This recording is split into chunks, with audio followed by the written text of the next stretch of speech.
TOEFL confusing ওয়ার্ডস। আপনি যখন TOEFL করবেন, সেটা স্পিকিং হোক, রিডিং হোক, রাইটিং হোক, লিসনিং হোক, যে কোনো পার্টেই হোক, আপনি কিছু ওয়ার্ড পেতে যাচ্ছেন যেখানে আপনার কিছু প্রবলেম হবেই হবে। যেমন একটা এক্সাম্পল বলি, সি প্রোনাউন্সিয়েশন কাছাকাছি হলেও এস ডাবল ই এটা একটা ভার্ব, মানে হচ্ছে কোনো একটা কিছু দেখা, আর এস ই এ সি মানে হচ্ছে সমুদ্র, এটা তো আমরা জানি। তো এখন কনটেক্সট অনুযায়ী আমাদেরকে বুঝে নিতে হয় কোনটা সি আর কোনটা সি।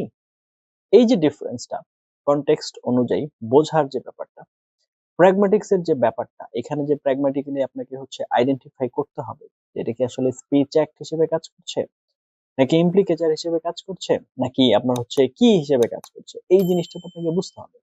অ্যাকসেপ্ট আরেকটা হচ্ছে অ্যাকসেপ্ট, এফেক্ট আরেকটা হচ্ছে ইফেক্ট, অ্যাডভাইস আরেকটা হচ্ছে অ্যাডভাইস, একটা হচ্ছে সিই আরেকটা হচ্ছে এসই। লস ভার্সেস লুজ হচ্ছে দেন, THEN ভার্সেস দেন, THAN।